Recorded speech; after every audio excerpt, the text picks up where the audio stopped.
Oke, bismillahirrahmanirrahim. Assalamualaikum warahmatullahi wabarakatuh. Selamat bergabung teman-teman di SMK Al-Islam ya. Sudah masuk ke kelas 1 ya, kelas 1 SMK.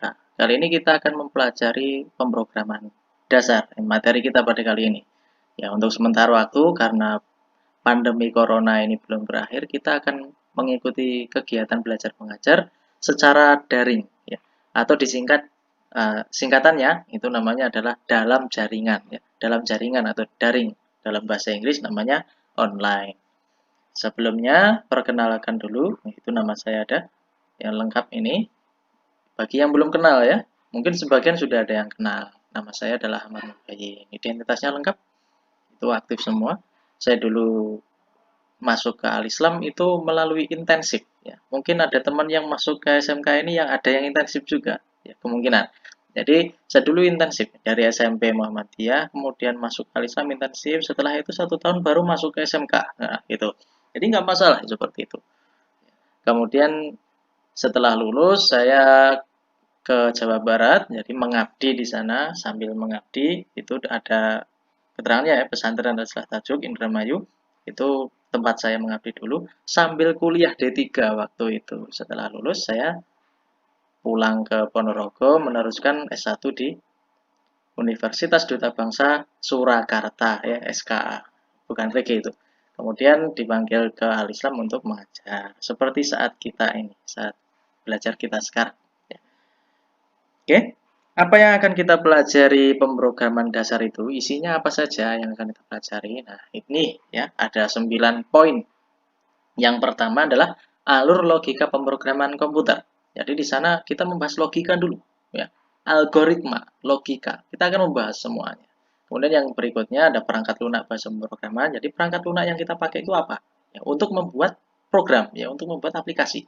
Kemudian alurnya bagaimana? Ya, alur dengan strukturnya itu bagaimana? Kemudian isi dari aplikasi itu apa saja? Mulai dari tipe data, variabel, konstanta, operator, dan ekspresi. Ya, gitu ya. Kemudian ada operasi aritmatik dan logika. Aritmatik itu ya seperti plus, min, dan seterusnya itu namanya aritmatik. Itu pasti digunakan dalam program komputer. Ya, kemudian struktur kontrol percabangan, ada perulangan, ada array, dan fungsi. Nah, ini ada 9 poin yang akan kita pelajari. Sampai sini mungkin udah bingung dulu. Apa itu? Apa yang kita pelajari itu ya? Nah, jangan pusing dulu ya, santai saja. Hari ini kita nggak belajar langsung ke pemrograman komputer, tapi kita perkenalan dulu. Jadi, relax saja lah belajar online itu. Siapkan kuota dan sinyal Anda ya. Kalau tidak punya kuota dan sinyal, cari tempat wifi ke tetangga atau mungkin teman Anda. Sabar dulu, karena saya juga nyari kuotanya, agak bingung. Beli paket yang unlimited, ya misalkan ya. Oke lanjut. Definisi pemrograman. Jadi, apa itu sebenarnya pemrograman itu? Jadi, pemrograman itu adalah proses menulis, ya, menulis, tapi menulis melalui komputer, ya, bukan menulis melalui buku. Tapi bisa dikonsep juga sih. Jadi, menulis ya, kemudian menguji dan memperbaiki. Jadi, menguji setelah ditulis, jadi itu diuji. Apakah berhasil program kita? Gitu. Kalau tidak berhasil, kita perbaiki. Namanya debug. Ya. Debug itu adalah proses memperbaiki. Namanya bug. Bug itu adalah kutu ya. Bug ya. Kutu. Kutu itu kenapa namanya kutu dalam komputer? Karena itu adalah sesuatu yang mengganggu di program tersebut. Ya, terjadi error, kesalahan itu namanya bug. Maka kita akan debug, memperbaiki. Kemudian memelihara kode. Jadi selain diperbaiki itu dipelihara. Nanti kalau ada kesalahan, error, mungkin ada virus dan seterusnya, kita pelihara terus ya. Kemudian kode ini ditulis dalam berbagai bahasa pemrograman. Ada banyak jenisnya ya. Tujuannya ya untuk membuat suatu program yang dapat melakukan suatu perhitungan atau pekerjaan sesuai dengan keinginan pemrogram untuk menyelesaikan masalah tertentu ya. Jenis-jenis bahasa yang kita gunakan itu ada banyak sebenarnya ya, ada banyak. Ada assembly, ada itu nama bahasa ya. Assembly itu adalah penerjemah. Bahasa yang paling dasar yang digunakan untuk komputer itu penerjemah mesin ya. Jadi ibaratkan ketika Anda menyetir sepeda motor, kalian banting setir ke kanan, nanti akan belok ke kanan. Kalau banting setir ke kiri, nanti akan belok ke kiri. Kalau banting ke belakang, nanti jungkel ya. Bercanda. Oke. Kemudian ada itu naik tingkat ya, masih penerjemah. Kemudian berikutnya ada basic. Basic itu adalah beginner all purpose symbolic instruction code. Instruction code. Jadi di sana sudah mendekati bahasa manusia, tapi masih berupa bahasa mesin. Ya. Kemudian bahasa C atau C++ atau C hash. Di situ ada bahasa yang digunakan untuk kayak semisal robotik atau mungkin lampu yang ada tulisan lama apa namanya di depan kantor itu kan ada lampu yang ada tulisan bergerak itu Mahat al-Islam itu namanya menggunakan bahasa C itu. Nah, itu bagus. Kemudian dibuat untuk robot misalkan itu bahasa C. Kemudian ada COBOL. COBOL itu Common Business Oriented Language. Di situ masih bahasa penerjemah juga, sama dengan Fortran ya, bahasa penerjemah. Kemudian ada Java. Java itu sudah memasuki ranah ponsel, HP. HP yang kalian pakai itu sekarang itu pasti menggunakan program Java ya. Semua HP, perangkat HP, walaupun itu adalah Nokia 3310 yang bisa dibanting itu menggunakan bahasa Java ya. Kalau untuk smartphone sekarang didukung dengan sistem operasi namanya Android atau mungkin kalau yang Apple pakai iOS itu. Kemudian ada Clipper itu sama kayak Fortran agak meningkat dikit nih. Nanti akan kita jelaskan satu persatu ya. Kemudian ada Pascal, kemudian ada Visual Basic. Pascal itu bahasa agak setingkat dengan bahasa C. Tapi lebih sederhana karena tidak bisa digunakan untuk perangkat keras seperti robot itu.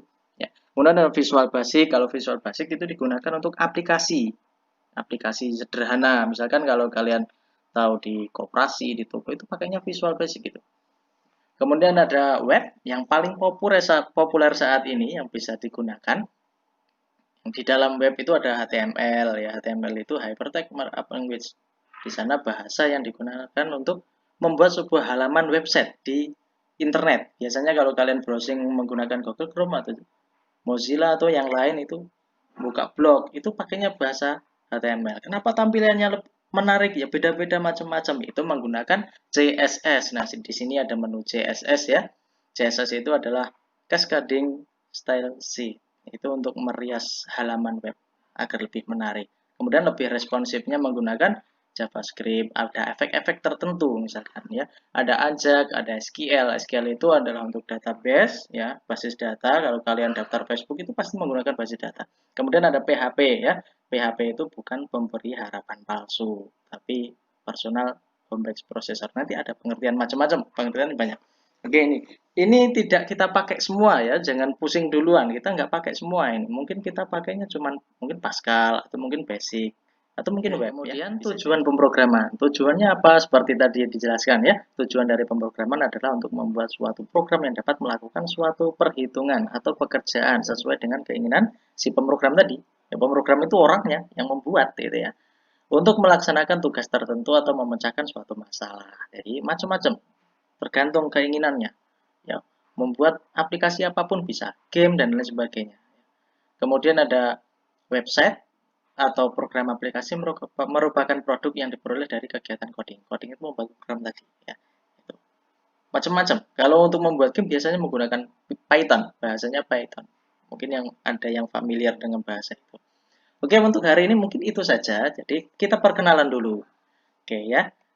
Kita lanjutkan pertemuan yang akan datang. Insya Allah kita sudah mau memasuki ke materinya. Gitu ya. Jadi kita hari ini cukup perkenalan saja, nggak usah bingung-bingung. Oke. Nanti saya sediakan form kuesioner bisa kalian isi ya kalau ada kesempatan. Jadi nggak harus dikumpulkan sekarang. Jadi nanti kalian waktu lenggang, waktu senggang longgar itu kalian ngisi formnya sudah saya siapkan di halaman Google Classroom-nya. Oke, terima kasih. Kurang lebihnya mohon maaf. Kita lanjutkan pertemuan yang akan datang. Assalamualaikum warahmatullahi wabarakatuh.